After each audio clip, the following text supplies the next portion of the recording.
Assalamu alaikum and hello everybody. Welcome to the next video of our second chapter, Introduction to Euclid's Geometry. In previous videos we have completed our first chapter called as Number Systems, and we have also conducted a test based on it, and you'll also receive your results very soon regarding the same. And now let us begin our second chapter called as Introduction to Euclid's Geometry. So before we move on into the depth of this chapter, let us understand what geometry means first, right?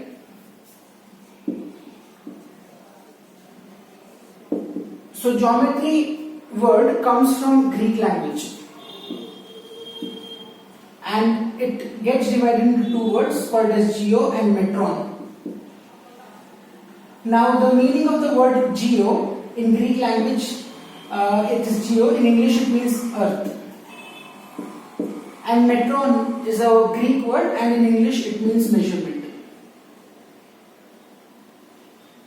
So basically when I speak about geometry, this is the English translation of that, earth measurement.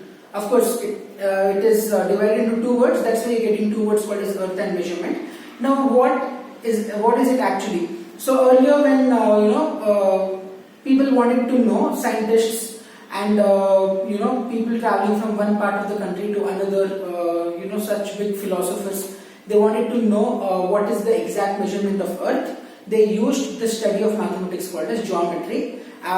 Today we know how big the earth is. You must be studying in your geography lessons already. What is the size of the earth? What is the radius of the earth? How many kilometers the earth extends? And what is the circumference of the earth? All this must be studied in basic geography already.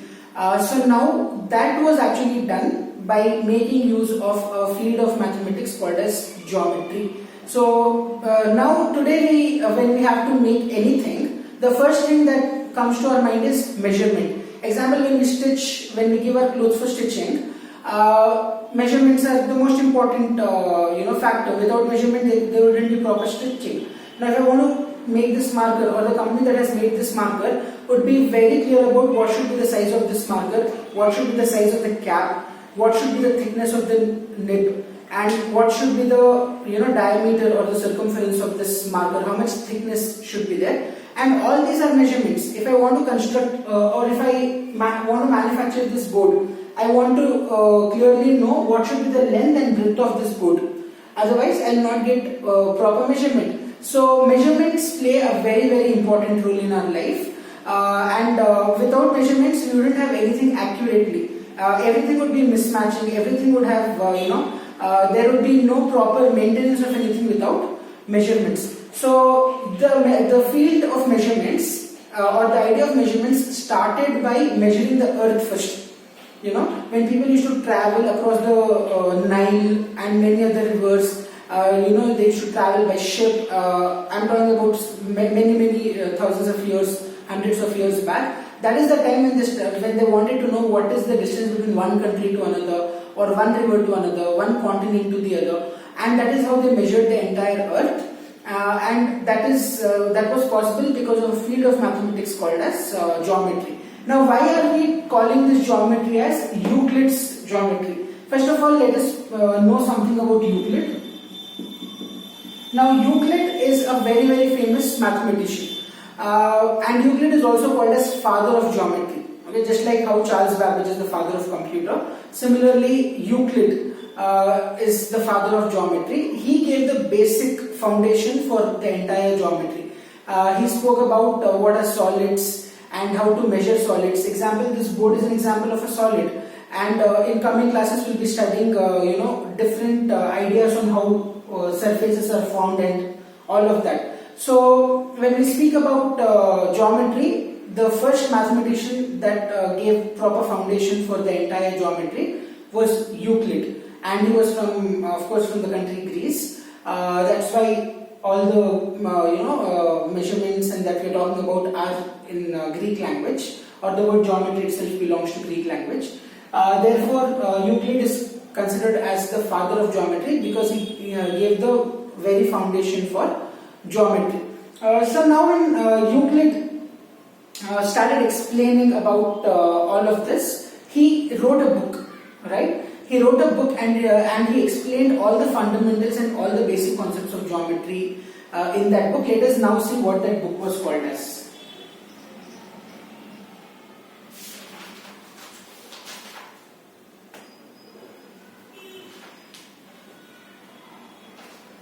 So he called the book as Elements. We're studying about Euclid, father of geometry, very famous mathematician, and he wrote a book called as Elements. And in this book he explained the basics of geometry. So whenever you speak about geometry, the first structure that comes to our mind is solids. Example, this marker is a solid. I need measurement to make this marker, or this board is a solid. Of course, other states of matter such as gases and liquids and also vacuum can also be measured. Gases and liquids can be measured, but when it comes to geometry, Euclid geometry, and particularly in 9th standard, we'll be discussing only about solids. We'll be not discussing about liquids and gases. You'll study, of course, that in physics. Right now, let us stick to solids. So, how do you define solids? What are the basic, characteristics of a solid? Solids are hard in nature, right? All the molecules in solids are tightly packed. So there is no free movement of molecules, and all the molecules in a solid are interconnected. That means one molecule is connected to another molecule. So there is no space in between for the molecules to move about freely. So these are the different structures of solid. Now every solid has something called as surfaces, right? So let us see what are these surfaces. Example, if I have to speak about this board, okay, or let me draw a cube to understand better. So in this cube, there is an upper surface, so there is a side surface, this side surface, below, front and back. So there will be 6 surfaces. So if you have played Ludo or Snake and Ladder, you must have seen a cube and you must have seen there are 6 surfaces, right? So every solid has a surface. Now, and every surface, I'll just take one surface, the front one. Okay? Every surface has something called as lines. Lines are also called as edges. Okay? So that means this surface has one edge, 2, 3 and 4 edges. So if you join edges, there is one surface, and if you join surfaces, it will become a solid. Next, after edge, now I'll just take one edge. Every edge has one starting point and an ending point, and in between all the edges are made up of a lot of points. That means edges are made up of, or lines are made up of points. So we are talking about solids. Solids are the most rigid structures, and every solid is made up of different surfaces. I gave you example of surfaces of a cube. Every surface is made up of lines or edges like this. And every line or edge will have one starting point and an end point, and in between of all that there will be a lot of points in between. So this is the basic introduction about solids. We'll study some more points about solids regarding surfaces, lines and points in the next class, and then we'll move on to a very important topic called as axioms and postulates. So you have learned about axioms and postulates even in 8th standard. Try to recall something from your previous class so that it will be easier for you to understand. Please revise this video. It was the introduction to the chapter today. If you make your introduction very strong, only then your other concepts of this chapter are also going to be strong. So thank you for watching the video, and let me know if there are any doubts.